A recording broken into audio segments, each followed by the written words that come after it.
Ang malakas na sampal ng mga papel sa kanyang muka ang unang gumising sa kanya mula sa pagod ng 3 araw na halos walang tulog. Sumunod ang mga salitang tila matatalim na bubog na humiwa sa kanyang puso. Magnanakaw ka. Isang pangungusap. 4 na salita. Sapat na para gumuho ang mundo ni Elena. Napahawak siya sa kanyang tiyan, hindi dahil sa gulat, kundi dahil sa biglaang pagkirot ng kanyang tahi. 3 araw pa lang ang nakalipas mula nang isinilang niya si B-Boy sa pamamagitan ng cesarean section. Sariwa pa ang sugat, ngunit mas sariwa, mas malalim ang sugat na nilikha ng mga salita ng kanyang asawa. Si Victor. Ang lalaking pinangakuan niya ng habambuhay. Nakatayo ito sa harapan niya, ang muka ay walang emosyon, mas malamig pa sa hanging dala ng malakas na ulan sa labas. Sa likod nito, bahagyang nakatago sa dilim ng sala, ay si Marisa. Nakahalukip-kip ito. May isang nangisi ng tagumpay sa kanyang mga labing pulido, ang pagkakalipstick. Ang amoy ng pabango ni Marisa ang nangingibabaw sa loob ng bahay na pinaghirapan nilang itayo. Bahay na ngayon ay tila naging hawlan niya. Victor, ano? Ano ang sinasabi mo? Nanginginig na tanong ni Elena.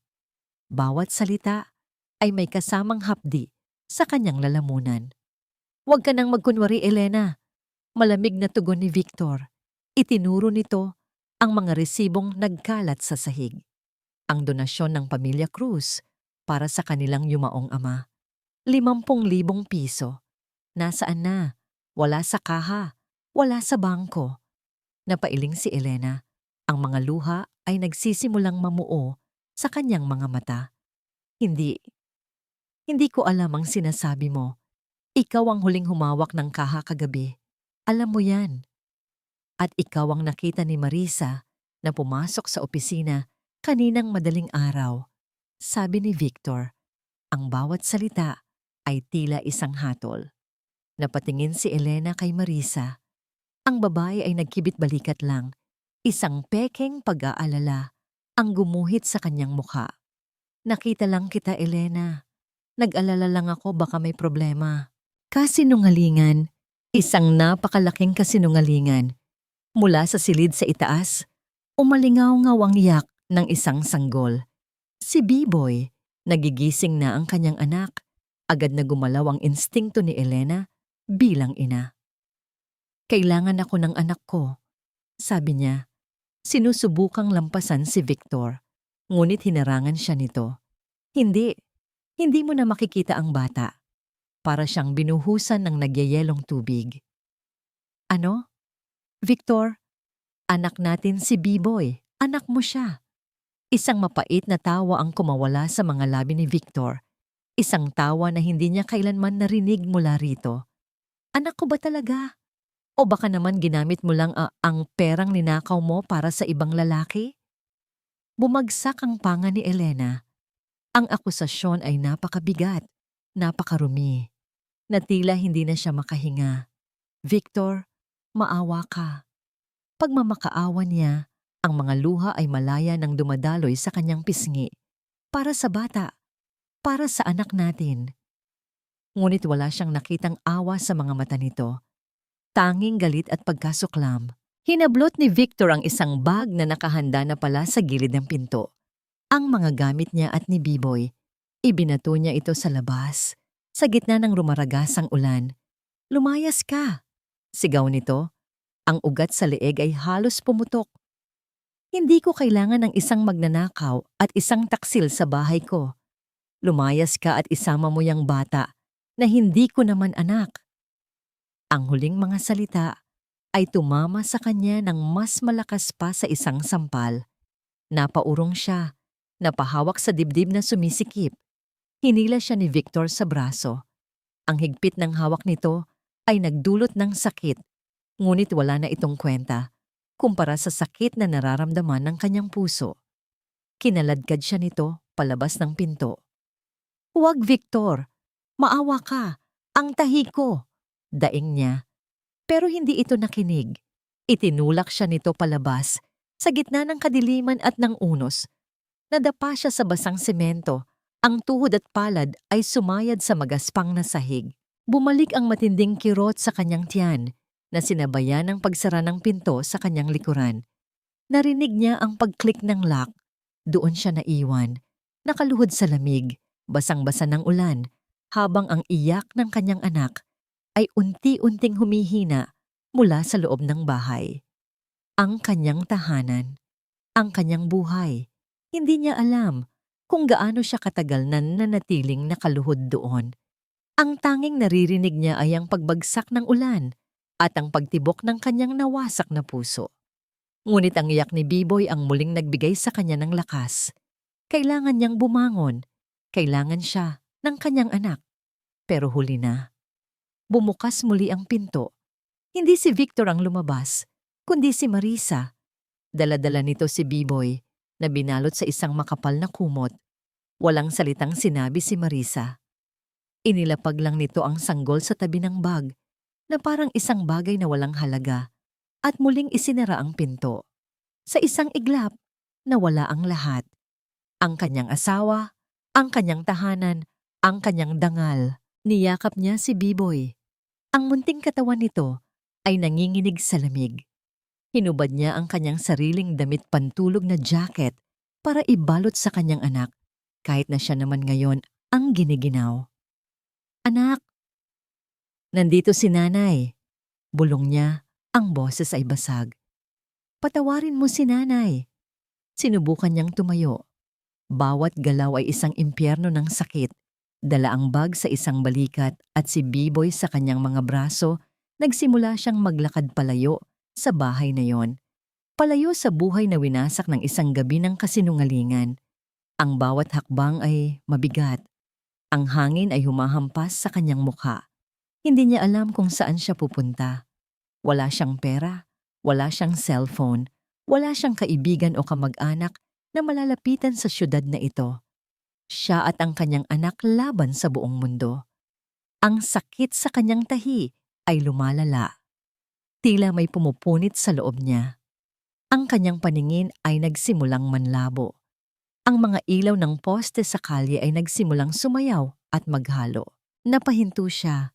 Napatingin siya sa maliit na mukha ni Biboy na mahimbing nang natutulog sa kanyang mga braso, walang kamalay-malay sa unos na kanilang kinakaharap. Hindi ako pwedeng sumuko, bulong niya sa hangin. Para sa'yo, anak. Ngunit ang katawan niya ay may sariling isip. Bumigay ang kanyang mga tuhod. Bumagsak si Elena sa basang kalsada. Ang huling lakas niya ay ginamit upang yakapin si Biboy at protektahan ito mula sa pagbagsak. Ang dilim ay unti-unting lumamon sa kanyang paligid. Ang tunog ng ulan ay unti-unting humihina. Bago siya tuluyang mawalan ng malay, isang pares ng matinding ilaw ang tumama sa kanyang mga mata. Isang malaking sasakyan ang huminto sa kanyang tabi. Narinig niya ang dahan-dahang pagbukas ng pinto. Isang matandang anino ang lumabas mula sa sasakyan at lumapit sa kanya. Ang bawat hakbang ay mabigat sa gitna ng walang tigil na ulan. Isang amoy ang unang gumising sa kamalayan ni Elena. Amoy ng kemikal, malamig at matapang, pamilyar sa kanya, pero kasabay noon ay dayuhan. Sinundan ito ng lamig na tumatagos sa manipis na kumot na nakabalot sa kanya. At ang matigas na higaan sa kanyang likuran, dahan-dahan niyang iminulat ang kanyang mga mata. Malabo pa ang lahat, puting pader, puting kisame. Mahabang mga ilaw na fluorescent na nagbibigay ng isang malamlam at malungkot na liwanag. Nasaan ako? Pinilit niyang bumangon, ngunit isang matinding kirot sa kanyang tahi ang muling pumigil sa kanya. Napadaing siya ng mahina. Biboy! Ang unang salitang namutawi sa kanyang mga labi. Ang pangalan ng kanyang anak. Iginilid niya ang kanyang paningin. At doon, sa isang maliit na kuna na gawa sa yero sa tabi ng kanyang higaan, mahimbing na natutulog ang kanyang munting anghel. Maayos ang pagkakatali ng lampin nito at may suot itong maliit na bonet. Ligtas siya. Isang malalim na hininga ng ginhawa ang kanyang pinakawalan. Ngunit agad itong napalitan ng pangingilabot nang tuluyan ng luminaw ang kanyang paningin sa paligid. Mahahabang mesang metal, nakahilera. May mga katawang natatakpan ng puting tela sa ibabaw ng mga ito. Napabalikwas siya ng bangon, hindi na inalintana ang sakit. Agad niyang kinarga si Biboy at niyakap ng mahigpit. Doon niya napagtanto. Ang amoy, ang lamig, ang katahimikan. Nasa isang morgue siya, isang pampublikong punerarya. Ang pait ng katotohanan ay tila asidong sumunog sa kanyang lalamunan. Pinalayas mula sa isang marangyang punerarya na ipinundar niya mula sa sarili niyang pamana para lang mapadpad sa isang malamig at malungkot na punerarya ng gobyerno. Kailangan na naming umalis. Bulong niya sa sarili. Ang boses ay nanginginig sa takot. Kasabay ng kanyang pagtayo ang pagbukas ng isang pinto sa gilid. Isang matandang babae ang pumasok. May daladalang isang mangkok na umuusok pa. May mga guhit na ng pagod at kalungkutan ang mukha nito, ngunit may kabaitan sa kanyang mga mata.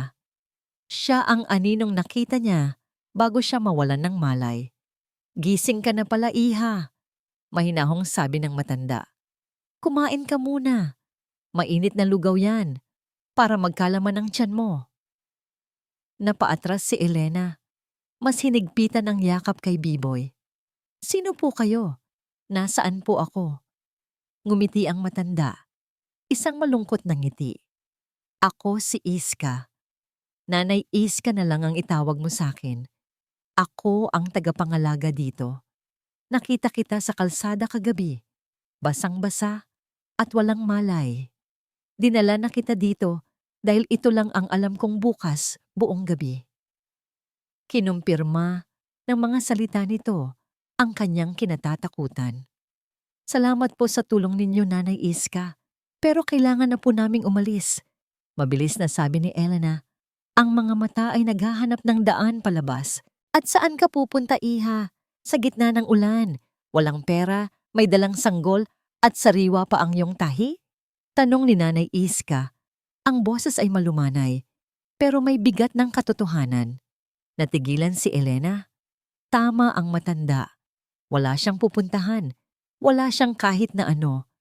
Ang tanging yaman niya ay ang batang mahimbing na natutulog sa kanyang mga bisig. Napayuko siya. Ang mga luhang kanina pa niya pinipigilan ay nagsimula na namang pumatak. Isang hikbi ang kumawala sa kanyang dibdib. Sunod-sunod. Hindi na niya napigilan ang bigat na kanyang nararamdaman.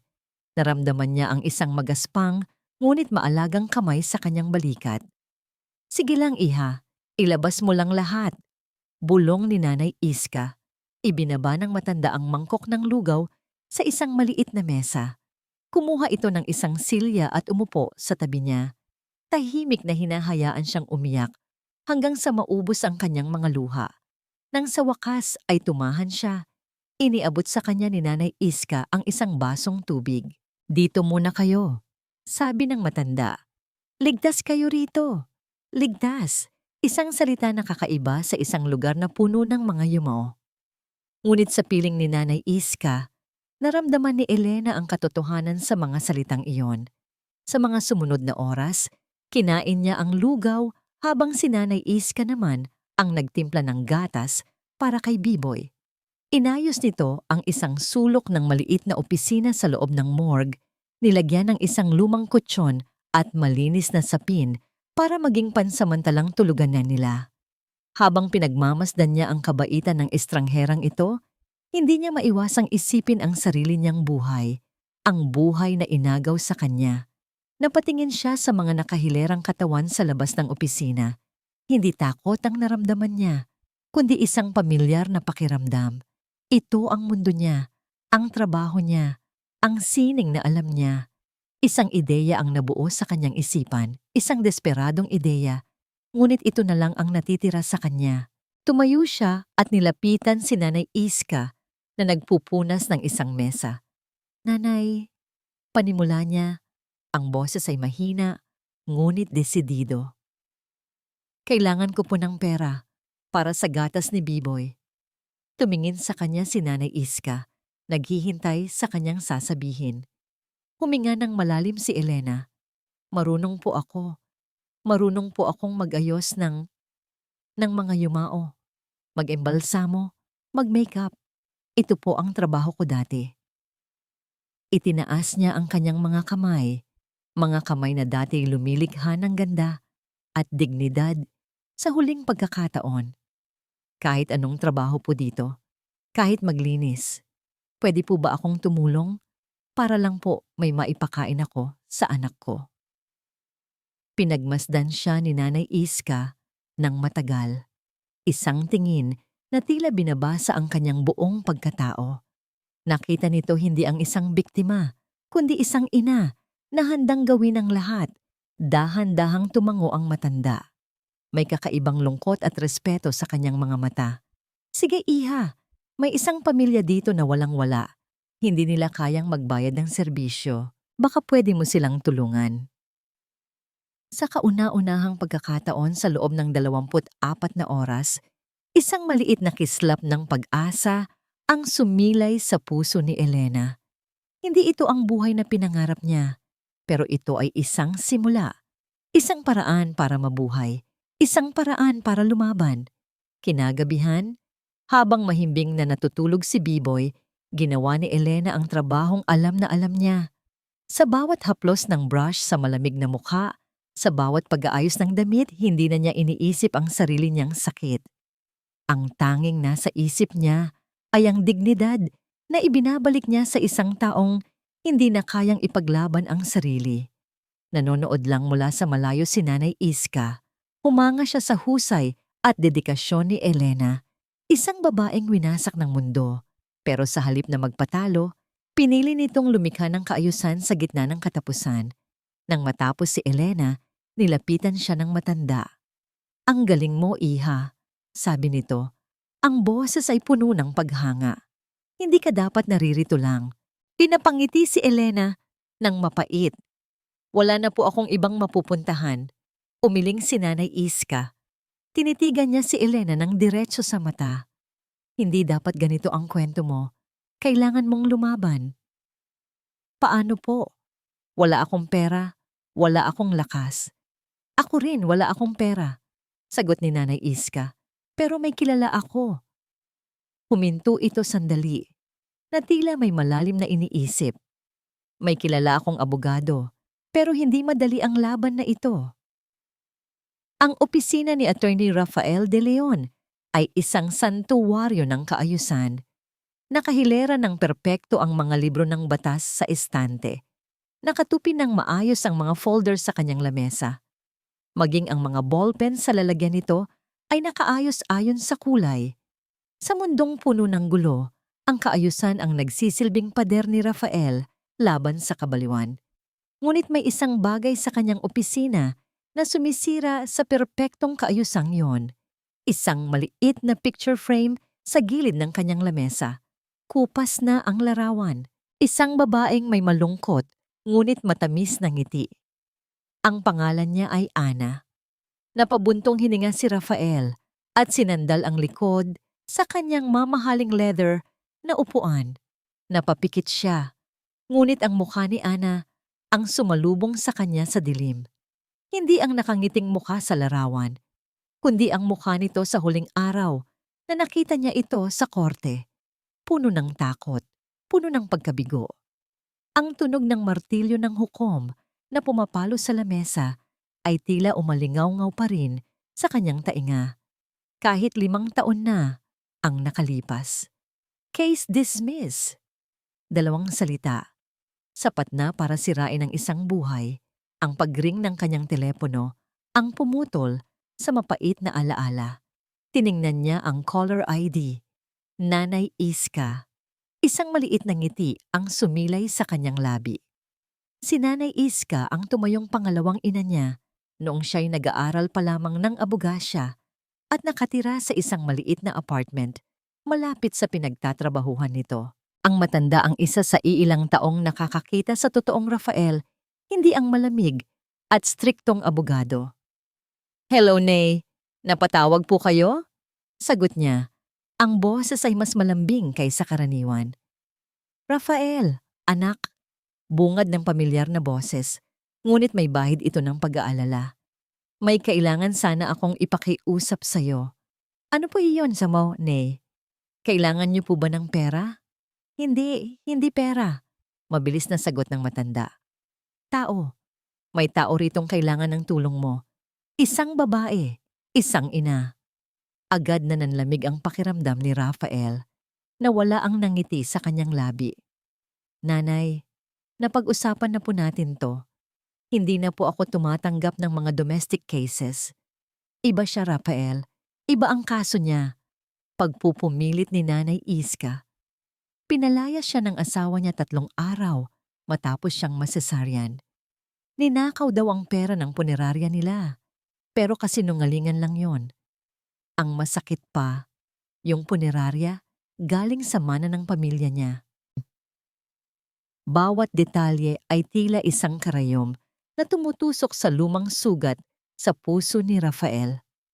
Isang asawang inaabuso, isang kasinungalingan, isang sistemang kadalasan ay pabor sa kung sino ang mas maraming pera, parehong-pareho. Pasensya na po, Nay. Matigas niyang sabi. Sinusubukang itago ang panginginig sa kanyang boses. Maraming ibang abogado dyan na mas magaling sa mga ganyang kaso. He said, she said lang yan. Mahirap patunayan sa korte. Narinig niya ang malalim na paghinga ni Nanay Iska sa kabilang linya. Hindi mo pa siya nakikita. Kitang-kita sa mga mata niya, Rafael. Nagsasabi siya ng totoo. Kailangan niya ng tulong mo. Napahilamos si Rafael sa kanyang mukha. Pilit iwinawaksi ang imahe ni Ana sa kanyang isipan. Hindi ko na kaya, Nay. Pasensya na po talaga. Isang sandali ng katahimikan ang namagitan sa kanila. Sige anak, sa wakas ay sabi ni Nanay Iska. Ang boses ay puno ng pagkabigo. Naiintindihan ko. Mag-iingat ka. Pagkababa ng telepono, tumayo si Rafael at lumapit sa bintana. Mula sa kanyang opisina sa 20 palapag, tanaw niya ang buong syudad. Isang syudad na puno ng mga taong tulad ni Elena. Mga boses na hindi naririnig. Mga laban na natatalo bago pa man magsimula. Hindi ko na kaya. Bulong niya sa sarili. Ngunit ang mga salitang yon ay walang bigat. Alam niyang hindi ito tungkol sa kakayahan. Tungkol ito sa takot. Takot na mabigo muli. Takot na makakita ng isa pang pares ng mga matang puno ng pagkabigo dahil sa kanyang pagkukulang. Bumalik siya sa kanyang lamesa, sinusubukang ibalik ang sarili sa trabaho. Ngunit ang boses ni Nanay Iska ay paulit-ulit na tumatakbo sa kanyang isipan. Iba siya, Rafael. Napailing siya. Lahat sila ay sinasabing iba sila. Ganoon din ang sinabi niya noon tungkol kay Ana. Bigla, may kumatok ng 3 beses sa pinto ng kanyang opisina. Pasok! Walang gana niyang sabi. Pumasok ang kanyang sekretarya. Sir, excuse me po. What is it, Jean? May naghahanap po sa inyo, sabi ng babae. May pag-aalinlangan sa boses. Hindi po siya mukhang kliyente ninyo. Mula daw po siya sa punerarya ng gobyerno. Natigilan si Rafael. Nanuyo ang kanyang lalamunan. Ang problemang ilang minuto pa lang niyang tinatanggihan sa telepono ay narito na ngayon, kumakatok sa kanyang pinto. Tila tumigil ang pag-ikot ng mundo. Muli niyang narinig ang mga salita ni Nanay Iska, ngunit ngayon ay tila isa na itong hamon. Kailangan niya ng tulong mo. Inayos ni Rafael ang kanyang necktie, isang pamilyar na kilos na ginagawa niya tuwing haharap sa isang mahirap na sitwasyon. Hinarap niya ang kanyang sekretarya na si Jean. Papasukin mo siya. Tumango si Jean at lumabas. Makalipas ang ilang sandali, bumukas muli ang pinto. Pumasok ang isang babae. Payat ang pangangatawan, bahagyang namumutla ang balat, at may malalalim na eye bag sa ilalim ng kanyang mga mata na nagsasabi ng maraming gabing walang tulog at puno ng luha. Nakasuot ito ng isang lumang bestida na halatang hiniram lang, maluwag sa kanyang balikat. Sa unang tingin, mukha siyang babasagin, mukha siyang mahina. Ngunit nang magtama ang kanilang mga mata, nakita ni Rafael ang isang bagay na hindi niya inaasahan. Isang nagbabagang determinasyon. Ang mga mata niya, kahit na malungkot, ay hindi nagpapakita ng pagsuko. Ito ang mga mata ng isang ina. Ito ang mga mata ng isang mandirigma. At sa isang iglap na nakapagpalamig sa kanyang dugo, naaalala niya ang mga mata ni Ana. Attorney De Leon? Tanong ng babae. Ang boses ay mahina, ngunit matatag. Ako nga, sagot niya. Itinuro ang silya sa harap ng kanyang lamesa. Maupo ka, miss. Elena. Elena Santos po. Sabi nito habang nauupo. Hindi niya inaalis ang tingin sa mga mata ni Rafael na parang sinusukat din nito ang kanyang pagkatao. Sinabi sa akin ni Nanay Iska ang sitwasyon mo. Diretsong sabi ni Rafael, pinapanatili ang kanyang propesyonal na tono. Ayaw niyang magbigay ng anumang maling pag-asa. Pero gaya ng sinabi ko sa kanya, hindi na ako tumatanggap ng mga kasong tulad nito. POV Elena. Naramdaman ni Elena ang panlalamig sa kanyang buong katawan. Ito na ba yon? Pagkatapos ng lahat ng lakas ng loob na inipon niya para lang makarating dito, tatanggihan lang siya agad? Huminga siya ng malalim. Hinugot ang lakas mula sa imahe ng natutulog na mukha ni Biboy. Attorney, nakikiusap po ako. Pakinggan niyo lang po muna ako. Nakita niya ang pag-aalinlangan sa mukha ng abogado. Malamig ang mga mata nito, tila may pader na nakaharang.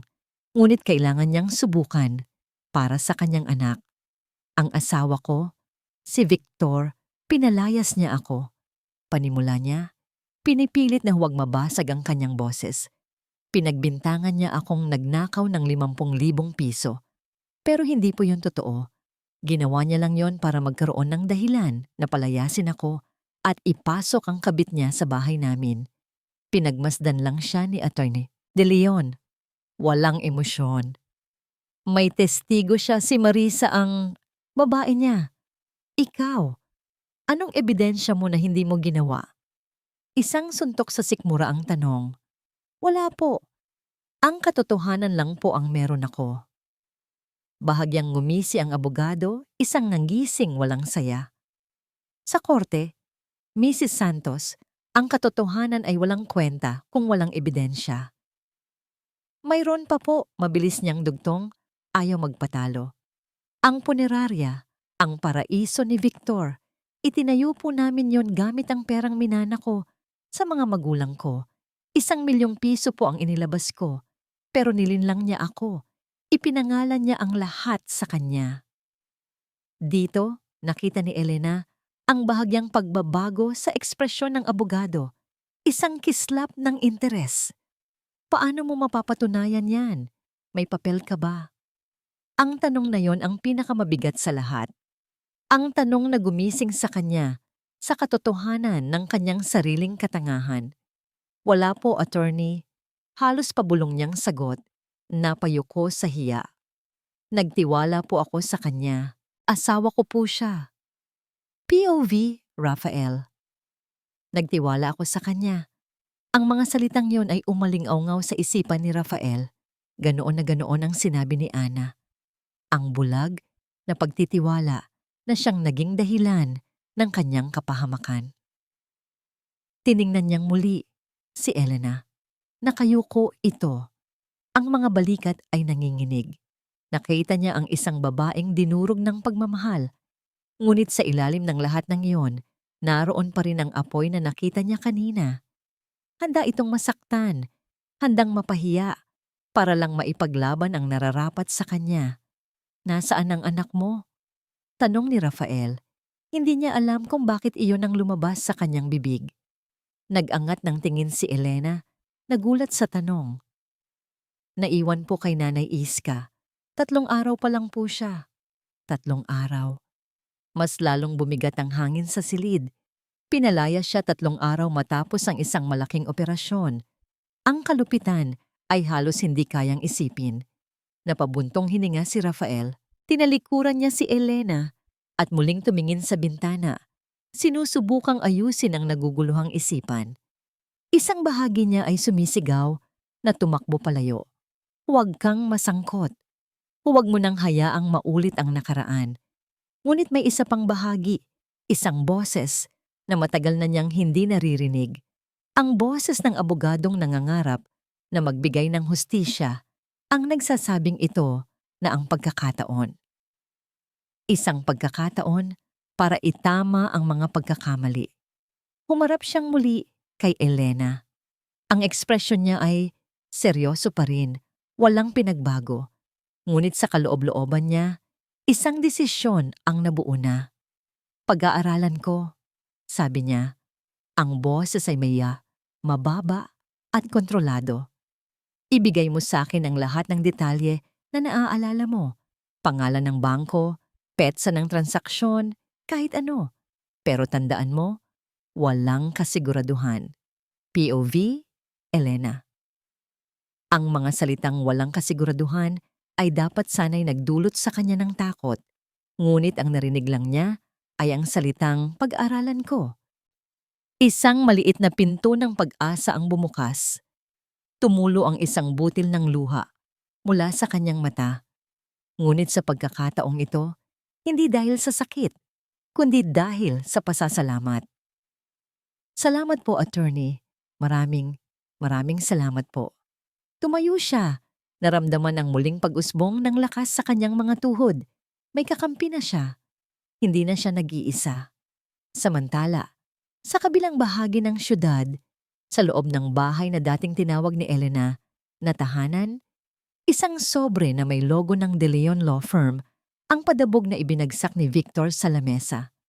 Binuksan niya ito, binasa ang laman, at isang mapang-asar na tawa ang kumawala sa kanya.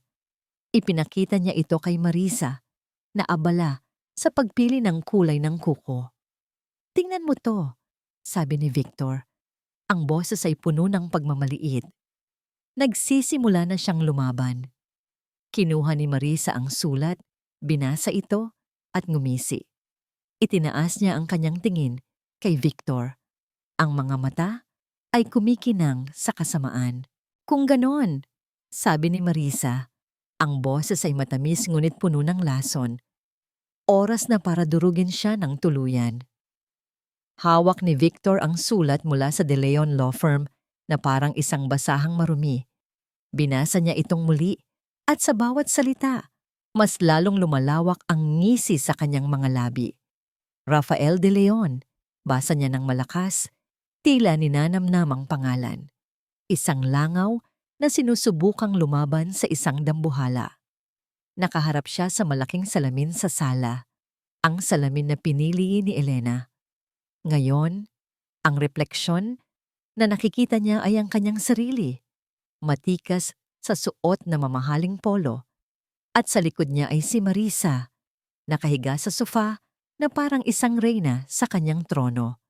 Amoy ng pabango ni Marisa, hindi na ang amoy ng baby powder ni B-Boy, ang nangingibabaw sa hangin. Perpekto. Anong plano mo? Tanong ni Marisa, habang pinipinturahan ng kulay dugo ang kanyang mga kuko. Hahayaan mo lang ba siyang idemanda ka? Hayaan? Tumawa si Victor. Hindi, mahal. Hindi natin siya hahayaan. Tuturuan natin siya ng leksyon. Isang leksyon na hinding-hindi niya malilimutan. Umupo siya sa tabi ni Marisa at inagaw ang kamay nito. Ang pinakamabilis na paraan para manalo sa isang laban ay hindi sa korte, kundi dito. Itinuro niya ang kanyang cellphone na nasa ibabaw ng lamesa. Sa korte ng opinyon ng publiko, kumunot ang noo ni Marisa. Anong ibig mong sabihin? Simple lang, sabi ni Victor. Ang mga mata ay kumikinang sa isang masamang plano. Ano ang pinakamalaking kahinaan niya ngayon? Siya ay isang babaeng bagong panganak, emosyonal, walang pera, nakatira sa isang morgue. Dinura niya ang huling salita na parang isang sumpa. Gagamitin natin yan laban sa kanya. Gawin natin siyang baliw sa mata ng lahat. Isang mabagal na ngiti ang sumilay sa mga labi ni Marisa. Nakuha na niya. Isang ina na wala sa katinuan, postpartum depression, magastos, irresponsable, Perpekto. Biglang nagring ang cellphone ni Marisa. Tiningnan niya ang screen at agad na namutla. Mabilis siyang tumayo at lumayo ng kaunti. Ang boses ay halos pabulong. Sandali lang. Bigyan mo pa ako ng 1 linggo. Oo, babayaran kita. Huwag mo akong tatakutin. Narinig ni Victor ang takot sa boses nito. Pinanood niya itong ibaba ang tawag. Nanginginig ang mga kamay. Lumapit ito sa kanya. Ang tapang kanina ay napalitan ng desperasyon. Victor, kailangan nating bilisan. Sabi nito, kailangan ko ng pera. Malaki. Mas lalong naging perpekto ang lahat para kay Victor. Ngayon, si Marisa ay hindi lang isang kasabwat. Isa na siyang alipin ng sitwasyon. Mas magiging sunod-sunuran ito. Mas magiging malupit. Huwag kang mag-alala. Pag-aalaw niya, hinaplos ang pisngi nito. Pagkatapos nito, lahat ng ito ay magiging atin. Pero kailangan mong sundin ang lahat ng sasabihin ko. Tumango si Marisa. Ang mga mata ay nanlalaki sa takot at pag-asa. Kinuha ni Victor ang kanyang laptop. Sa ilang click lang, nasa chatbox na siya ng isang blogger na kilala niya sa pagkakalat ng mga bayad na tsismis. Magkano para sirain ang isang tao? Type niya. Mabilis ang sagot. Matapos ang ilang minutong negosasyon, nag-send si Victor ng litrato ni Elena na kuha mula sa Facebook nito at isang listahan ng mga kasinungalingan. Ilang oras lang ang lumipas, nagsimula ng kumalat ang lason. Isang post mula sa isang peking account na nagngangalang concerned friend ang lumabas. May kasama itong malabong litrato ni Elena na umiiyak noong libing ng kanyang ama. Kawawang Victor Santos. Habang nagtatrabaho para sa pamilya, ang asawang si Elena Santos ay nagpapakalunod sa paggastos at mayroong matinding postpartum depression.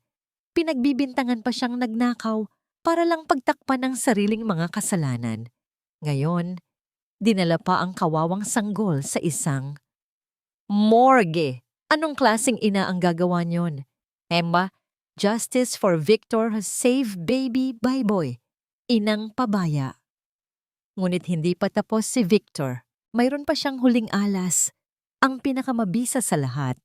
Kinabukasan, habang abala ang buong internet sa paghusga kay Elena, nagpunta si Victor sa kanyang abogado. May dala siyang isang folder. I-file mo to, utos niya. Application for sole custody. Ngumiti ang abogado niya. Anong gagamitin nating basihan? Ngumisi si Victor. Ang basihan? Ang ina ay kasalukuyang nakatira sa isang pampublikong morgue.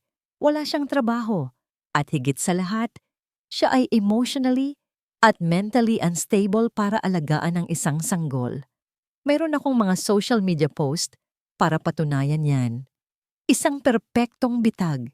Ginamit niya ang mismong kalagayan ni Elena, ang kalagayang siya mismo ang lumikha, para tuluyan na itong durugin. Habang pumipirma sa mga dokumento, naramdaman ni Victor ang isang alon ng kapangyarihan. Ito na ang huling pako sa kabaong ng paglaban ni Elena. Aagawin niya ang bata. Ang nag-iisang bagay na nagbibigay dito ng lakas. Ngayon, bulong niya sa sarili, habang papalabas ng opisina ng abogado, wala na siyang babalikan pa. Sa malamig na sulok ng pampublikong punerarya, katatapos lang ni Elena na ayusan ng isang matandang babae na namatay sa sakit. Iniabot sa kanya ni Nanay Iska ang isang luma, ngunit gumaganang cellphone. Para makatawag ka kung may emergency, sabi ng matanda. May kaunting load yan. Salamat po, Ne, sabi ni Elena. Isang matamis na ngiti ang gumuhit sa kanyang pagod na muka. Naisip niyang subukang buksan ang Facebook para lang masilip ang mundo sa labas. Ngunit ang bumungad sa kanya ay ang sarili niyang impyerno. Nakita niya ang post, ang kanyang litrato, ang mga komento. Baliw na ina, kawawang bata. Dapat kunin ng DSWD yan. KSP lang yan. Drama queen. User-friendly. pera lang habol kay Sir Victor.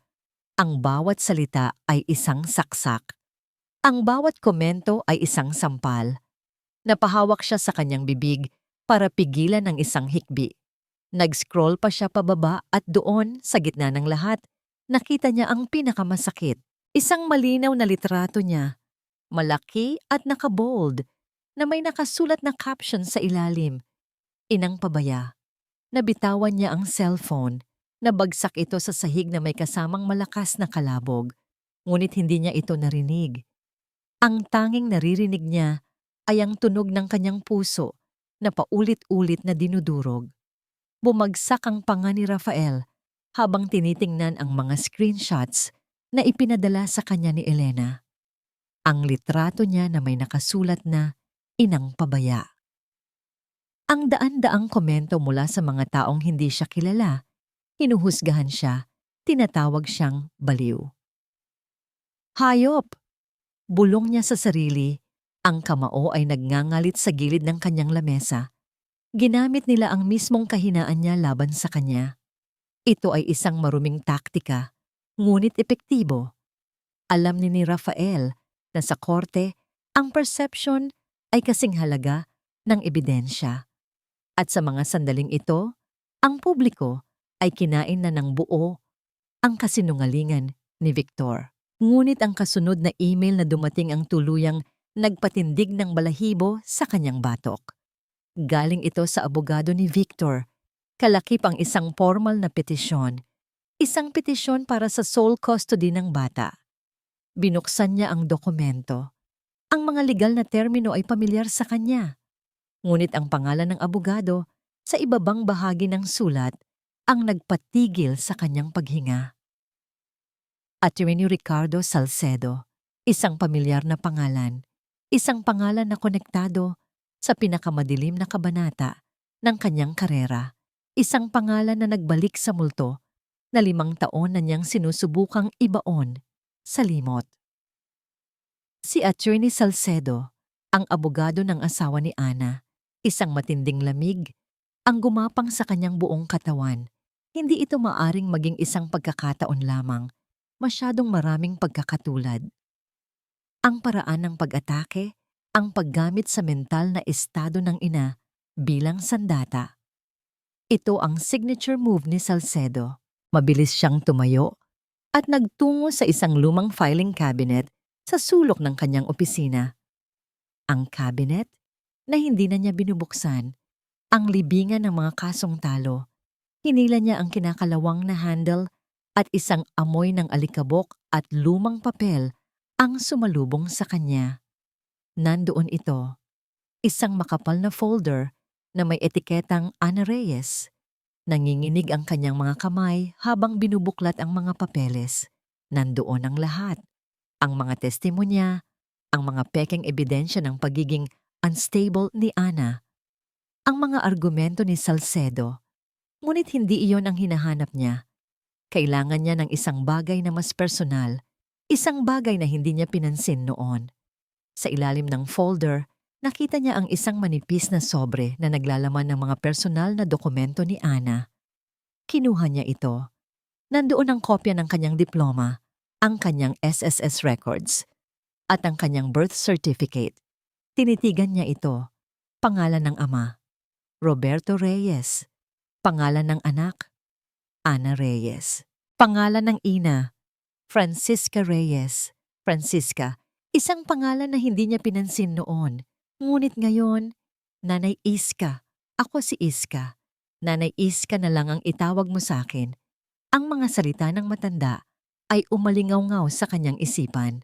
Hindi maaari. Nanginginig niyang kinuha ang kanyang cellphone. Nag-search siya online. Public records. Mabilis na lumabas ang resulta. Francisca Iska Reyes. May isang lumang litrato. Ang litratong yon, walang duda, si Nanay Iska.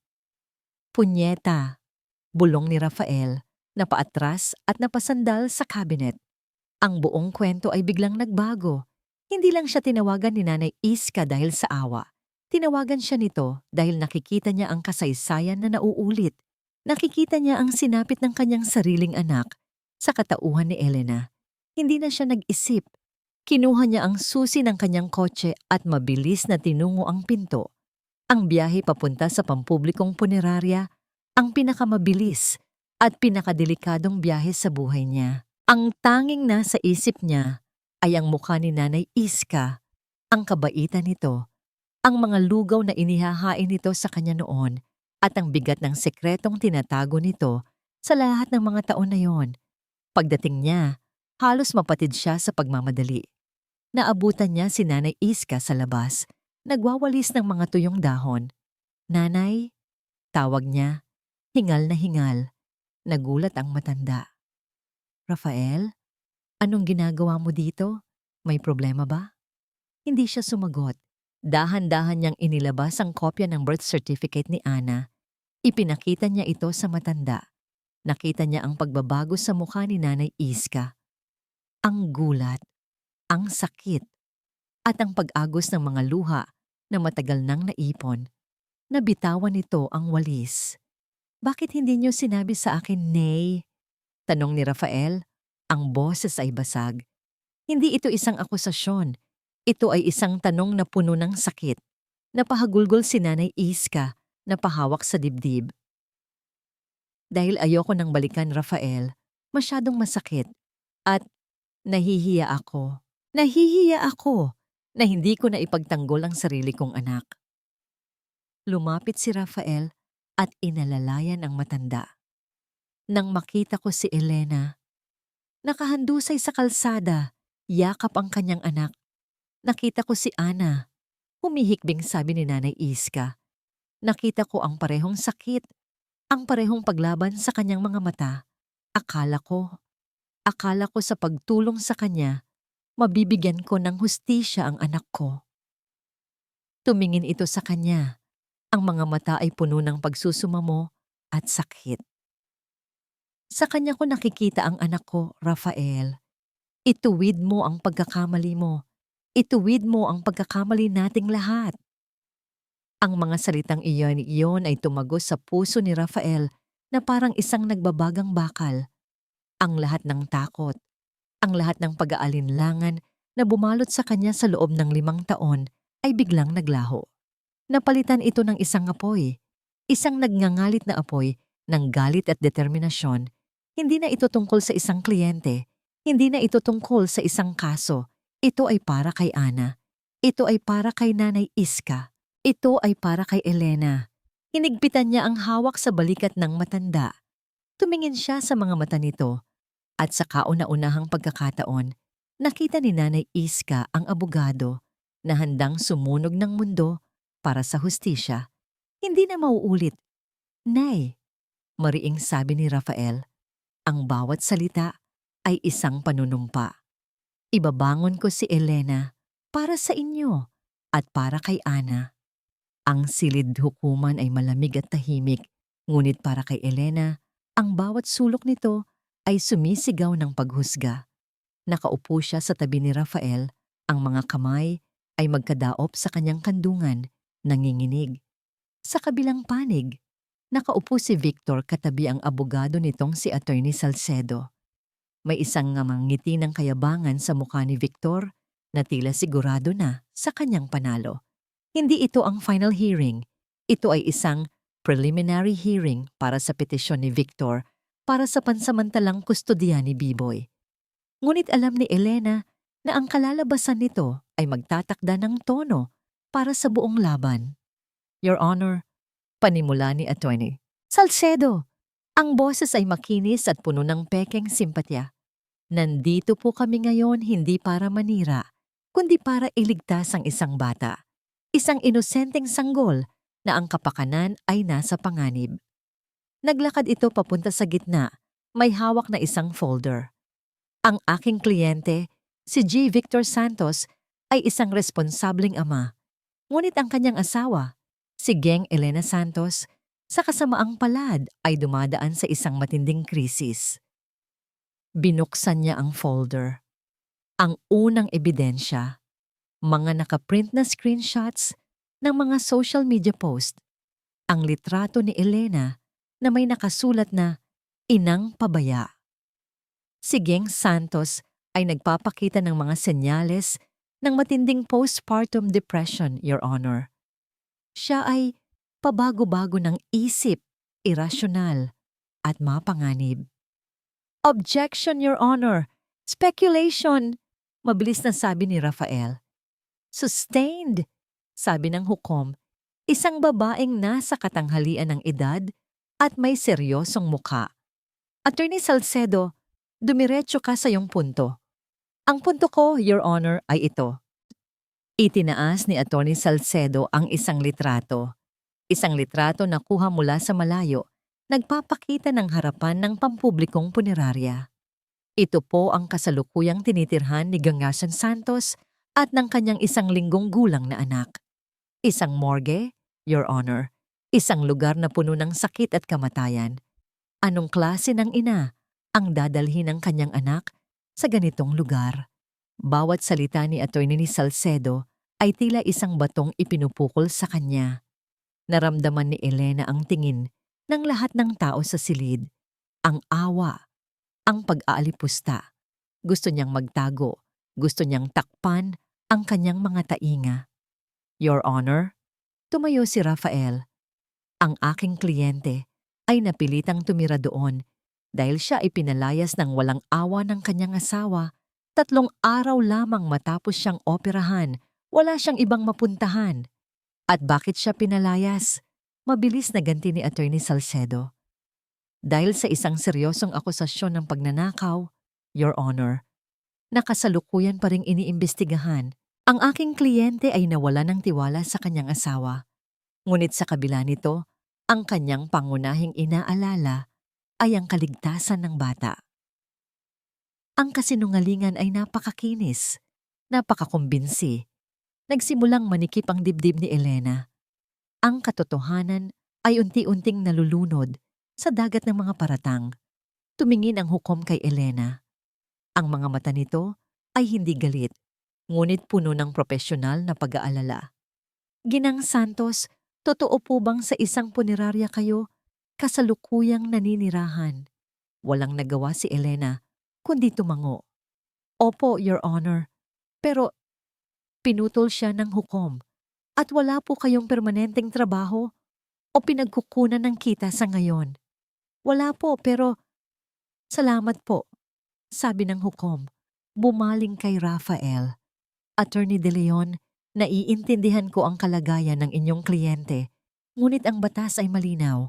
Ang kapakanan ng bata ang pinakamahalaga sa lahat. For the best interest of the child. Narinig ni Elena ang mga salitang iyon at parang gumuho ang sahig sa kanyang kinatatayuan. Hanggat hindi nare-resolba ang mga isyong ito, pagpapatuloy ng hukom, at hanggat hindi nakakahanap si Gangado Santos ng isang mas angkop at matatag na tirahan, ang pansamantalang kustodya ni Baby B-Boy ay ipinagkakaloob sa kanyang ama, si G. Victor Santos. Ang tunog ng martilyo na pumalo sa lamesa ay yumanig sa buong pagkatao ni Elena. Hindi maaari. Nakita niya si Victor na tumayo. Isang ngiti ng tagumpay ang gumuhit sa mukha nito. Lumapit ito sa kanila, kasama ang isang court sheriff. Akin na ang bata. Malamig na sabi nito kay Nanay Iska, na kanina pa tahimik na nakaupo sa likuran. Kalong-kalong si B-Boy. Huwag! Sigaw ni Elena. Sinubukan niyang tumakbo palapit, ngunit pinigilan siya ni Rafael. Elena, kumalma ka. Pakiusap ni Rafael, ang boses ay puno ng sakit para sa kanya. Gagawin lang nating mas malala ang sitwasyon, pero hindi na niya narinig. Ang tanging nakikita niya ay ang kanyang anak na kinukuha mula sa mga braso ni Nanay Iska at inililipat sa mga braso ng halimaw na sumira sa kanyang buhay. Nagpupumiglas si B-Boy. Umiyak ito ng malakas na tila alam nitong napupunta ito sa mga maling kamay. Anak ko! B-Boy! Sigaw ni Elena. Ang boses ay basag sa pag-iyak. Nilagpasan siya ni Victor na parang hangin. Bago ito tuluyang makalabas ng silid, lumingon ito sa kanya. May isang tingin ng sukdulang tagumpay sa mga mata nito. At pagkatapos, Nawala na ito sa pinto. Nawala na ang kanyang anak. Bumigay ang mga tuhod ni Elena. Bumagsak siya sa sahig ng silid hukuman. Ang mga kamay ay nakasapos sa mukha. Isang sigaw na puno ng sakit at kawalan ang kumawala mula sa kaibuturan ng kanyang kaluluwa. Isang sigaw na narinig ng lahat, ngunit walang sino man ang makakaintindi sa lalim ng sakit na dala nito. Inalalayan siya ni Rafael na tumayo at inakay palabas. Paglabas nila ng gusali, bumuhos ang malakas na ulan na tila nakikidalamhati sa kanyang pagkawala. Doon, sa gitna ng unos, gumuho si Elena sa mga braso ni Rafael. Nanginginig ang kanyang buong katawan, basang-basa ng ulan at ng sarili niyang mga luha. Ang huling sinag ng pag-asa na pinanghahawakan niya ay tuluyan ng namatay. Kinuha nila ang kanyang bahay, kinuha nila ang kanyang pera, kinuha nila ang kanyang dangal, at ngayon, kinuha na rin nila ang kanyang anak. Wala nang natira. Tumingala siya sa langit na kulay abo. Hinayaan niyang bumagsak ang ulan sa kanyang mukha. Tumingin siya kay Rafael. Ang mga mata ay blanko, walang buhay. Wala na, Attorney Rafael. Bulong niya. Ang boses ay kasing lamig ng ulan. Wala na ang lahat. Ang gabing iyon, ang pinakamahabang gabi sa buhay ni Elena. Nakahiga siya sa lumang kutsyon sa sulok ng opisina ni Nanay Iska, ngunit hindi siya makatulog. Ang bawat sulok ng silid ay tila sumisigaw sa kawalan. Ang kuna ay naroon pa, ngunit wala ng laman. Ang katahimikan ay nakakabingi. Wala na ang mahinang paghinga ni Biboy. Wala na ang paminsan-minsang pag-ungol nito sa kanyang pagtulog. Wala nang natira sa kanya kundi ang amoy ng kanyang anak na naiwan sa kumot na yakap-yakap niya ngayon. Hinayaan niyang bumaha ang luha sa kanyang mga mata hanggang sa wala nang mailuha pa. Pagod na pagod ang kanyang katawan, ngunit ang kanyang isip ay walang tigil sa pagtakbo.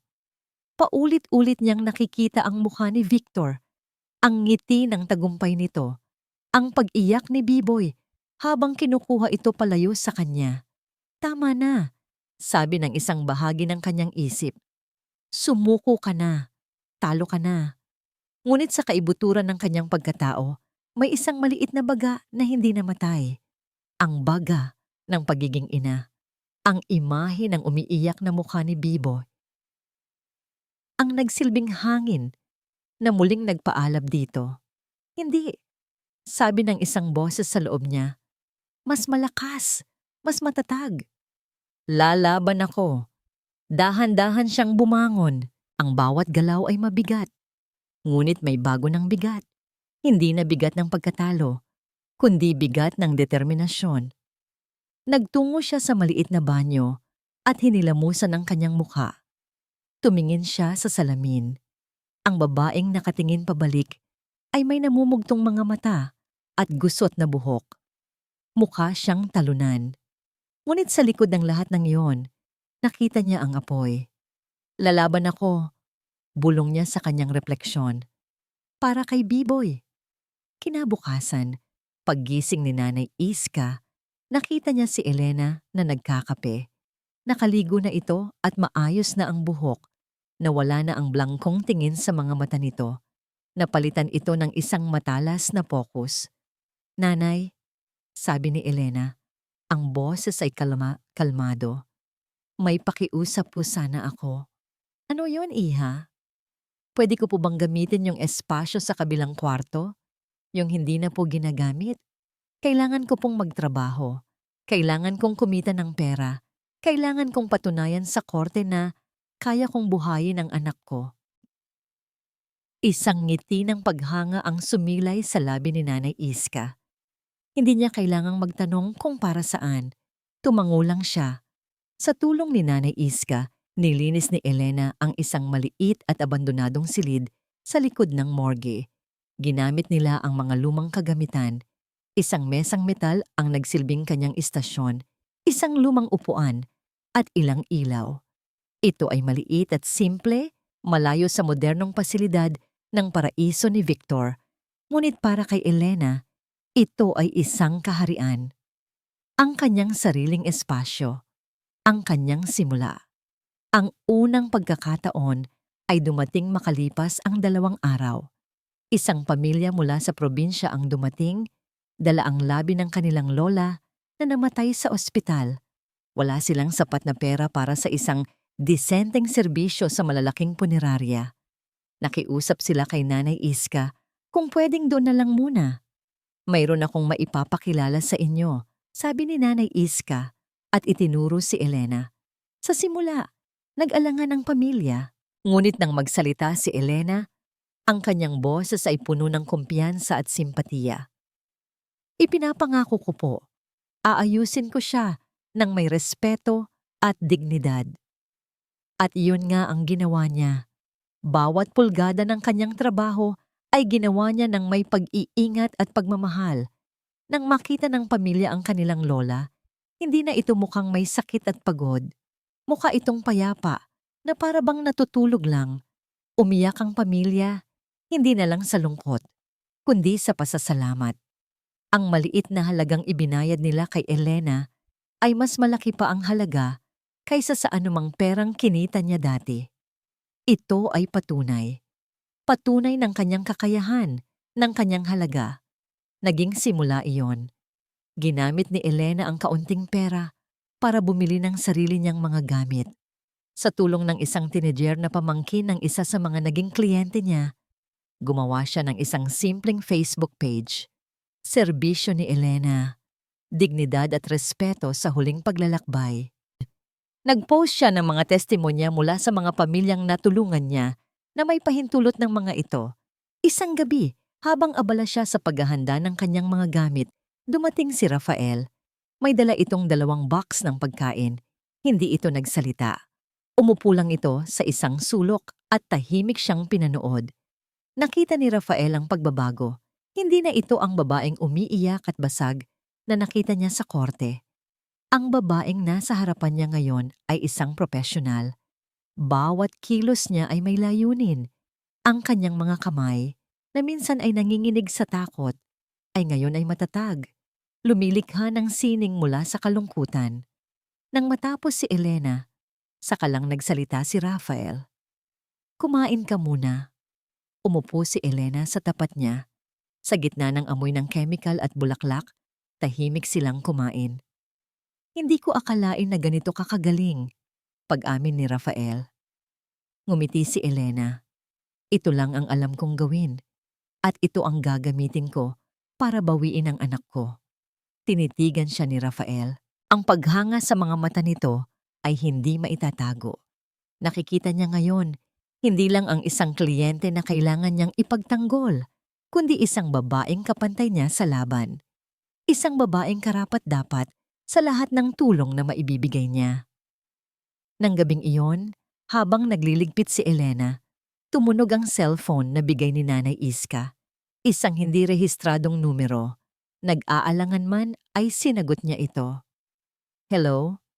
Si Elena Santos po ba ito? Tanong ng isang boses ng matandang babae sa kabilang linya. Medyo pamilyar ang boses. Ako nga po, sino po ito? Ako yung asawa ni Mang Teban. Yung inayos mo sa paraiso ni Victor noon. Naaalala mo ba ako? Opo, Aling Nita. Naaalala ko po kayo. Kamusta na po kayo? Narinig ni Elena ang pagbuntong hininga sa kabilang linya. Hindi mabuti, iha. Ang kapatid ko, pumanaw kahapon. Dinala namin sa paraiso ni Victor dahil doon ka namin nakilala. Pero, iba na. Magulo ang serbisyo. Bastos ang mga tauhan. At ang itsura ng kapatid ko, parang hindi inasikaso. Huminto ito sandali. Nabalitaan ko sa isang kaibigan na may sarili ka na raw serbisyo. Totoo ba yon, iha? Pwede mo ba kaming tulungan? Natigilan si Elena. Hawak ang telepono. Isang ngiti ang unti-unting sumilay sa kanyang mga labi. Eto na, ang unang bitak sa pader ng imperyo ni Victor. Ang unang senyales na ang hustisya, gaano man kabagal, ay nagsisimula ng gumulong. Ito na ang pagkakataon natin, Elena. Ibinaba ni Rafael ang telepono at hinarap si Elena. na kasalukuyang nasa opisina niya. Ang balita mula sa private investigator na inupahan na niya ay tila musika sa kanyang pandinig. Ang babaeng yon, si Marisa. Pagpapatuloy ni Rafael habang inilalatag ang ilang mga litrato sa lamesa. Ang mga litrato ay malabo, kuha mula sa malayo. Ngunit malinaw na nagpapakita kay Marisa na kausap ang dalawang lalaking may itsurang delikado. May malaki siyang utang sa sugal. At ang mga taong yan, hindi sila ang tipo na nagbibigay ng palugit. Tinitigan ni Elena ang mga litrato. Ang babaeng umagaw sa kanyang asawa at tumulong na sirain ang kanyang buhay ay hindi pala isang reyna na nagtatamasa sa kanyang tagumpay. Isa rin pala itong bilanggo, nakakadena sa sarili nitong mga kasalanan. Kaya pala siya desperado, bulong ni Elena. Kailangan niya ng pera, mabilis. Eksakto, sabi ni Rafael. Ang kanyang isip ay tumatakbo na. Dito na pumapasok ang taktika. Ang legal na laban ay mabagal. Kailangan nila ng isang bagay na yayanig sa pundasyon ni na Victor at Marisa. At gagamitin natin ang kasakiman at desperasyon nila laban sa kanila. Lumapit si Rafael sa whiteboard sa kanyang opisina at nagsimulang magsulat. Ang negosyo ni Victor ay humihina. Nagsisimula ng kumalat ang balita tungkol sa pagbaba ng kalidad ng serbisyo niya. Samantala, ikaw naman. Lumingon siya kay Elena. Unti-unti ka nang nakikilala. Ang kailangan natin ay isang malakas na tulak para tuluyan na silang bumagsak. Ano po ang plano, attorney? Isang pain, sabi ni Rafael, isang matalas na kislap ang makikita sa kanyang mga mata. Gagawa tayo ng isang sitwasyon na hindi matatanggihan ni Marisa. Ang plano ay simple ngunit mapanganib.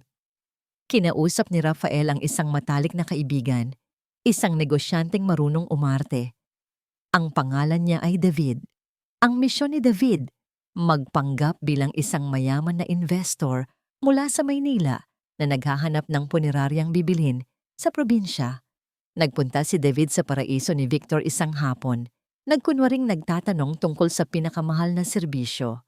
Habang nandoon, sinadya niyang kausapin ang isa sa mga empleyado na alam nilang mahilig sa tsismis. Maganda ang pwesto ng puneraryang ito, sabi ni David, habang pasimpleng ipinapakita ang kanyang Rolex na relo. Naghahanap ako ng mabibiling negosyo dito.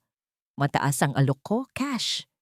Sabihin mo sa boss mo, kung interesado siyang magbenta, handa akong mag-alok ng 30 milyones, 30 milyong piso, isang halagang sapat na para maglaway ang sinuman. Gaya ng inaasahan, ang balita ay kumalat na parang apoy sa loob ng paraiso ni Victor. At gaya ng inaasahan, nakarating ito sa pandinig ni Marisa. Sa bahay ni na Victor at Elena, naging impyerno ang bawat araw. 30 milyones, Victor! Sigaw ni Marisa. Ang mga mata ay nanlilisik sa desperasyon. Ibebenta na natin to. Babayaran ko ang utang ko at makakapagsimula na tayo sa iba. Baliw ka ba? Sagot ni Victor. Ito ang pinaghirapan ko. Hindi ko to ibebenta. Pinaghirapan mo o pinaghirapan ni Elena? Mapait na ganti ni Marisa. Kung hindi mo to ibebenta, paano ako?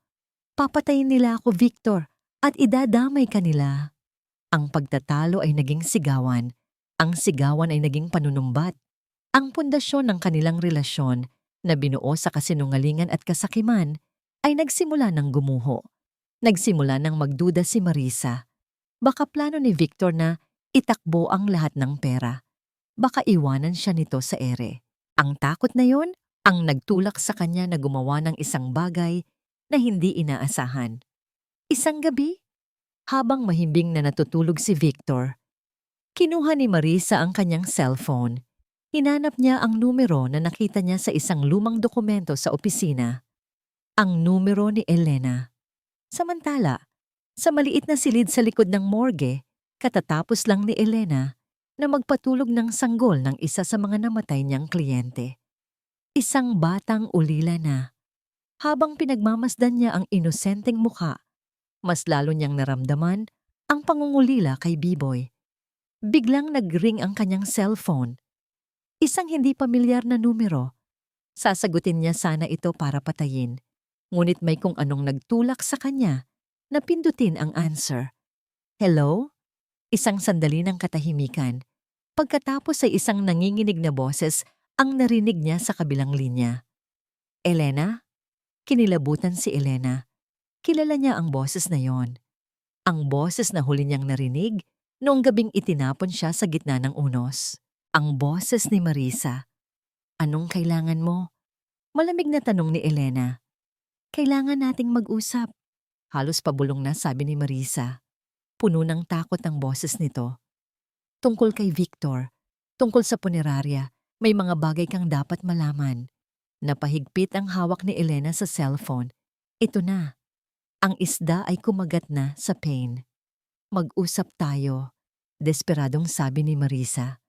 Huwag mong sabihin kay Victor. Muling naging malamig at tahimik ang silid-hukuman, ngunit sa pagkakataong ito, iba na ang pakiramdam ni Elena. Ang nanginginig na takot na naramdaman niya dati ay napalitan ng isang kalmadong determinasyon. Nakaupo siya sa tabi ni Rafael, ang likod ay tuwid, ang tingin ay matatag. Sa kabilang panig, ang kumpiyansa ni Victor ay halata pa rin, ngunit may bahid na ng pag-aalala. Si Attorney Salcedo, sa kabilang banda, ay mukhang handa na para sa isang madaling panalo. Ito na ang araw ng paghuhukom. Your Honor, panimula ni Attorney Salcedo. Malinaw po ang kaso. Sige no, Santos ay walang kakayahang pinansyal at emosyonal para alagaan ang isang sanggol. Ang pananatili ng bata sa kanyang ama ay para sa kanyang sariling kapakanan. Umupo ito na parang tapos na ang usapan. Tumayo si Rafael, kalmado, tahimik. Ang katahimikan niya ay may bigat na pumuno sa buong silid. Your Honor, nagsalita siya. Ang boses ay malinaw at malakas. Ang kwentong ipinipinta ni Atty. Salcedo ay isang obra maestra ng kasinungalingan. At ngayon, ipapakita namin sa korteng ito ang tunay na larawan. Tumingin siya kay Elena. Tumango ito. Una, sabi ni Rafael, tungkol sa akusasyon ng pagnanakaw. Ang tanging ebidensya ng prosekusyon ay ang testimonya ng isang tao, si Marisa Alonzo. Naglakad si Rafael papunta sa lamesa. Your Honor, meron po kaming ipaparinig sa inyo. Isang pag-usap sa pagitan ni Gingaw Elena Santos at ni B. Marisa Alonzo na nai-record ng may pahintulot ng aking kliyente. Isang maliit na digital recorder ang inilabas ni Rafael at ikinonekta sa sound system ng korte. Pinindot niya ang play. Ang nanginginig na boses ni Marisa, ang unang narinig. Hindi ko gustong mangyari to, Elena. Maniwala ka sa akin. Sumunod ang kalmadong boses ni Elena. Kung ganon, sabihin mo ang totoo. Bakit mo ginawa? Isang mahabang katahimikan. Pagkatapos ay ang pag-iyak ni Marisa. Dahil sa utang, baon ako sa utang, sinabi sa akin ni Victor na kung tutulungan ko siyang paalisin ka, tutulungan niya ako sa mga problema ko. Sinabi niya, gagamitin namin ang pera ng punerarya. Wala akong pakialam sa kanya. Pera lang ang kailangan ko. Isang kolektibong paghinga ng gulat ang narinig sa buong silid. Napatingin ang lahat kay Victor na ngayon ay putlang-putla, tila nakakita ng multo. Si Attorney Salcedo ay napatayo sa gulat. Objection, Your Honor. Illegal wiretapping, sigaw ni Salcedo. Walang illegal wiretapping na nangyari, Your Honor. Kalmadong sagot ni Rafael. Ang aking kliyente ay isa sa mga partido sa pag-uusap. Ito ay isang legal na recording. Overruled, sabi ng hukom. Ang mga mata ay matalim na nakatutok kay Victor. Hindi pa tapos si Rafael. Pangalawa, Your Honor, ang issue ng pagmamay-ari ng paraiso ni Victor. Naglabas si Rafael ng isang napakakapal na folder. Ayon kay G. Santos, itinayo niya ang negosyong ito mula sa sarili niyang pera. Ngunit ayon sa mga dokumentong ito, mga bank statement mula sa isang trust account na ipinangalan sa aking kliyente ng kanyang yumaong mga magulang, isang transfer ng eksaktong 1 milyong piso ang naganap. Ito ay inilipat sa corporate account ni G. Santos eksaktong 1 linggo bago sinimulan ang konstruksyon ng punerarya. Ibinagsak ni Rafael ang folder sa lamesa. Ang kalabog nito ay yumanig sa katahimikan. Ang paraiso ni Victor ay hindi pag-aari ni Victor. Ito ay itinayo mula sa dugo, pawis at mana ni Elena Santos. Dito na sumabog ang lahat. Sinungaling! Sigaw ni Victor, napatayo at itinuro si Marisa na nasa likuran, umiiyak. Ikaw ang may plano ng lahat ng ito. Ikaw ang nagtulak sa akin dito. Ako? Ikaw ang nangako sa akin. Ganti ni Marisa. Tumayo rin. Sinabi mo aalagaan mo ako. Ginamit mo lang ako. Manahimik kayo. Sigaw ng hukom, pumapalo ng kanyang martilyo. Order in the court. Ngunit huli na. Ang alyansa na binuo sa kasinungalingan ay gumuho na sa harap ng lahat. Ang dumi ay kumalat na. Nang sa wakas ay tumahimik ang silid, tiningnan ng hukom si Victor nang may sukdulang pagkadismaya. Pagkatapos ay bumaling siya kay Elena. Sa kauna-unahang pagkakataon, nakita ni Elena ang simpatiya at respeto sa mga mata ng hukom. Pagkatapos suriin ang lahat ng ebidensya, nagsimulang magsalita ang hukom. Ang boses ay matatag at pinal. Ang korteng ito ay nagpasya. Huminto siya sandali. Bawat segundo ay tila 1 oras. Ang petisyon para sa sole custody ni G. Victor Santos ay ibinabasura. Ang buong kustodya ni Baby Biboy Santos ay ipinagkakaloob sa kanyang ina, si Gingad Elena Santos. Isang malaking hininga ng ginhawa ang pinakawalan ni Elena. Ang mga luha ay nagsimulang mamuo sa kanyang mga mata, ngunit ito ay mga luha ng tagumpay. Hinggil sa pagmamay-ari ng paraiso ni Victor, pagpapatuloy ng hukom, ang korteng ito ay nag-uutos ng isang full investigation sa posibleng kaso ng fraud at perjury laban kay G. Santos. Napaupo si Victor sa kanyang silya, tila nawalan ng lahat ng lakas. Talo na siya. Wasak na siya. 2 court officer ang lumapit kay Victor. Mr. Santos, sasama po kayo sa amin, sabi ng isa sa mga ito. Habang inaakay palabas, napadaan si Victor sa kinauupuan ni Elena. Huminto ito sandali.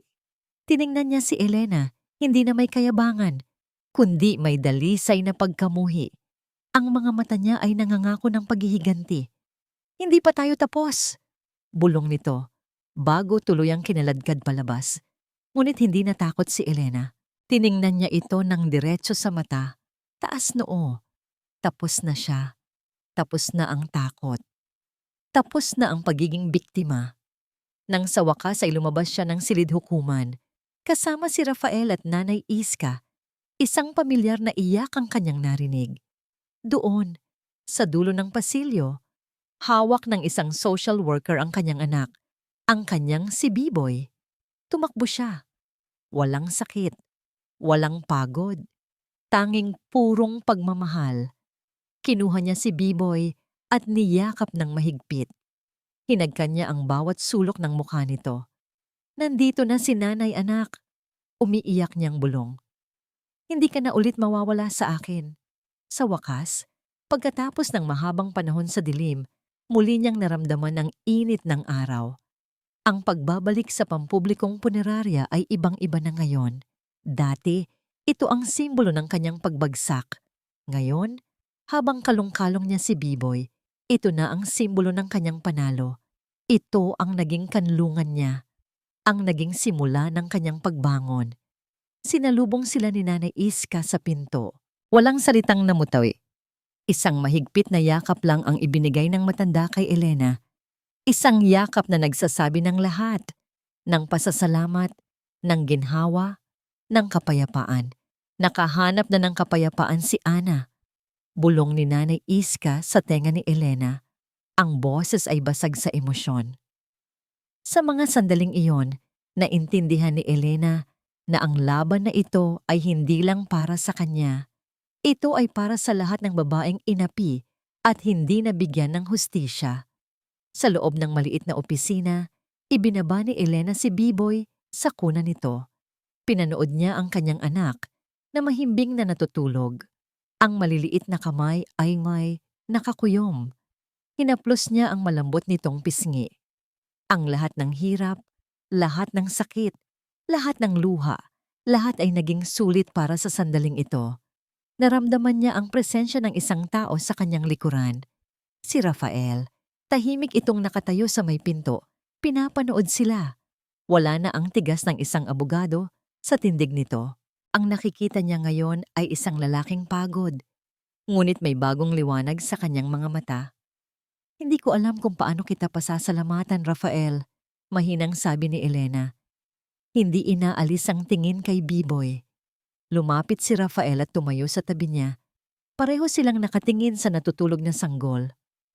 Huwag mo akong pasalamatan, Elena. Ako ang dapat magpasalamat sa'yo. POV, Rafael. Tinitigan ni Rafael ang mag-ina sa kanyang harapan. Isang perpektong larawan ng kapayapaan. Sa loob ng 5 taon, ang imahe na laging bumabagabag sa kanya ay ang talunan at bigong mukha ni Ana. Ngunit ngayon, ang imaheng ito, ang imahe ng tagumpay at pag-asa ni Elena, ang papalit doon. Dahil sa'yo, muli akong naniwala. Pagpapatuloy niya, ang boses ay halos pabulong. Naniwala ako na may hustisya pa pala, na may mga laban na kahit gaano kahirap, ay sulit pa ring ipaglaban. Ikinuwento niya kay Elena ang lahat tungkol kay Ana, ang kanyang pagkatalo, ang kanyang pagsisisi, ang takot na bumalot sa kanya sa loob ng maraming taon. Sa kauna-unahang pagkakataon, ibinukas niya ang kanyang puso sa isang tao at gumaan ang pakiramdam niya. Nakinig lang si Elena. Nang matapos siyang magkwento, dahan-dahan nitong inabot ang kanyang kamay at marahang pinisil. Ang init ng palad nito ay tila isang balsamo sa kanyang mga lumang sugat. Salamat, Rafael, sabi ni Elena. Tumingin sa kanya ng diretso. Ang mga mata ay puno ng pag-unawa. Hindi lang buhay ko ang binalik mo, kundi pati na rin ang sayo. Sa mga sandaling iyon, sa loob ng isang malamig na morgue, sa gitna ng katahimikan, naramdaman ni Rafael ang isang koneksyon na higit pa sa ugnayan ng isang abogado at kliyente. Nakita niya si Elena, hindi bilang isang biktima na kailangan ng tulong, kundi bilang isang babaeng buo, malakas, at karapat-dapat sa paghanga. At sa paraan ng pagtingin nito sa kanya, naramdaman niyang ganoon din ang tingin nito sa kanya. Povey Elena. Ang mga sumunod na araw ay puno ng maliliit na simula. Ang unang paggising sa umaga na katabi, si Biboy.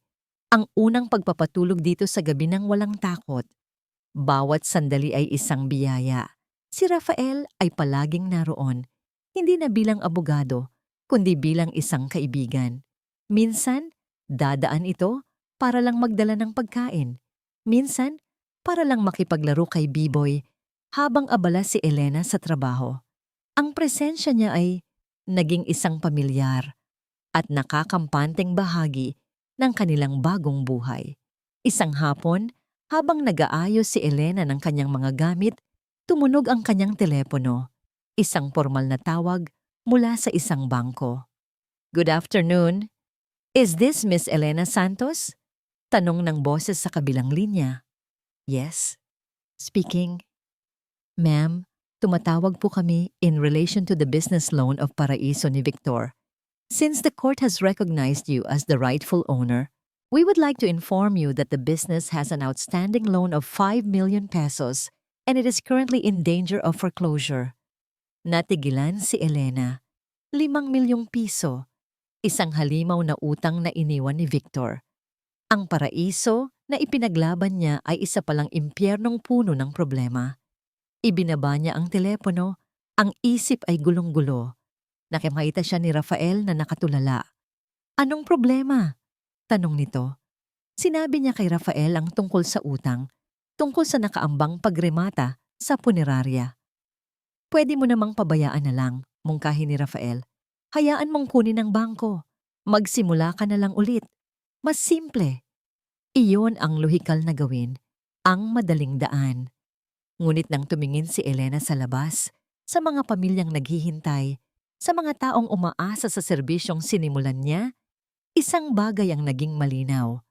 Ang paraiso ni Victor ay simbolo ng kasinungalingan ni Victor. Ngunit maaari rin itong maging simbolo ng kanyang tagumpay. Tumingin siya kay Rafael. Isang bagong determinasyon ang nagniningning sa kanyang mga mata. Hindi ko ito pababayaan. Pero paano? Saan ka kukuha ng 5 milyon? Hindi ko pa alam, pag-amin ni Elena. Pero isa lang ang alam ko. Ang lugar na yon ay itinayo mula sa pamana ng mga magulang ko. Mula sa sakit at paghihirap ko. Hindi ko hahayaang mamatay na lang ito. Ibabangon ko ito. At gagawin ko itong tunay na paraiso sa sarili kong paraan. 6 na buwan ang lumipas. Ang sikat ng araw ay tumatama sa isang bagong pinturang signboard. Wala na ang magarbong pangalan na Paraiso ni Victor. Sa halip ang nakasulat ngayon sa simple ngunit eleganteng mga letra ay Silong ni Elena at Biboy. Serbisyong may puso at dignidad. Ang salitang silong ay nangangahulugang kanlungan. At iyon na nga ang naging dating paraiso ni Victor. Isang kanlungan para sa mga nagdadalamhati. Isang lugar ng kapayapaan na pinamamahalaan ng isang babaeng nakakaunawa sa tunay na kahulugan ng pagkawala at pagbangon. Sa loob, abala si Elena. Hindi na siya ang babaeng nakayuko at takot. Ngayon, ang bawat kilos niya ay may awtoridad at kumpiyansa. Tinuturuan niya ang isang bagong empleyado kung paano maingat na ayusin ang mga bulaklak sa paligid ng isang kabaong. Tandaan mo, Lisa, mahinahon niyang sabi, ang trabaho natin ay hindi lang tungkol sa mga yumao. Ito ay para sa mga naiwan. Bawat detalye ay dapat magpakita ng respeto. Ngumiti ang batang empleyado. Opo, Ma'am Elena. Hindi niya na kailangang tanungin kung saan siya kumuha ng 5 milyon. Ang sagot ay nasa paligid niya. Matapos kumalat ang balita ng kanyang panalo at ng mga problemang iniwan ni Victor, ang komunidad na dati humuhusga sa kanya ang siya mismong tumulong. Ang mga dating kliyente, mga pamilyang natulungan niya sa morgue, maging si David na kaibigan ni Rafael, lahat sila ay nag-ambag. Ang iba'y pera, ang iba'y serbisyo, ang utang ay na-restructure sa bangko sa tulong ni Rafael. Ang silong ay itinayo hindi ng pera, kundi ng utang na loob at tiwala. Mula sa kanyang maliit na opisina, lumabas si Nanay Iska na ngayon ay tumutulong na sa pamamahala ng lugar. May dala itong isang maliit na cake. Elena? Iha, handa na ang merienda? Salamat po, Nay. Ngiti ni Elena. Lumabas sila sa maliit na hardin sa likod ng gusali. Isang espasyo na dati napapabayaan, ngunit ngayon ay puno na ng mga bulaklak at halaman. Doon, sa ilalim ng isang puno ng mangga, may isang picnic blanket na nakalatag. Nakaupo doon si Rafael, ngunit hindi na siya ang seryosong abogado na nakasalamin. Nakasuot ito ng simpleng t-shirt at sa kandungan niya, masayang naglalaro ang isang munting bata na ngayon ay marunong nang umupo at tumawa ng malakas. Si Biboy. Mama! Sigaw ni Biboy nang makita si Elena. Ang mga braso ay nakaunat. Lumapit si Elena at umupo sa tabi nila. Kinuha niya si Biboy at hinagkan ito sa pisngi. Ang halakhak ng kanyang anak ang pinakamagandang musika sa kanyang pandinig. Tumingin siya kay Rafael. Ang mga mata nito ay nakatitig sa kanya. Puno ng pagmamahal na hindi na kailangang sabihin pa.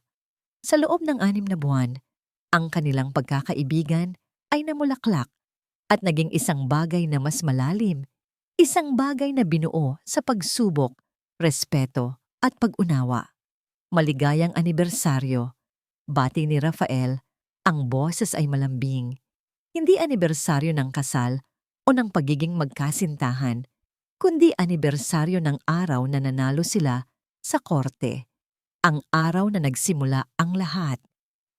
Maligayang anibersaryo, sagot ni Elena. Ang kanyang nangiti ay abot-tenga. Pinanood sila ni Nanay Iska mula sa malayo. Isang ngiti ng kapayapaan ang nakaguhit sa kanyang muka. Sa wakas, ang hustisya para kay Ana ay natagpuan sa kaligayahan ng isang bagong pamilya. Habang hinihipan nila ang isang kandila sa ibabaw ng cake, tiningnan ni Elena ang lahat ng nasa paligid niya. Ang kanyang anak na malusog at masaya. Ang lalaking nagturo sa kanya kung paano muling magtiwala. Ang babaeng naging kanyang ina at kanlungan. At ang negosyong itinayo niya mula sa abo ng kanyang nakaraan. Naisip niya si Victor na kasalukuyang nabubulok sa kulungan dahil sa mga kaso ng estafa na isinampa ng iba pa nitong mga biktima. Naisip niya si Marisa na ayon sa balita ay tumakas at nagtatago pa rin sa mga pinagkakautangan nito. Naramdaman niya ang isang katiting na awa, ngunit agad itong nawala. Ang kanilang mga multo ay wala ng kapangyarihan sa kanya. Ang paraiso na hinanap niya noon sa pag-ibig ng isang lalaki, ang paraisong inakala niyang nasa isang magandang bahay at isang matagumpay na negosyo. Lahat ng yon ay ilusyon. Ang tunay na paraiso na tuklasan niya ay hindi isang lugar. Ito ay isang pakiramdam, ang pakiramdam ng pagiging buo.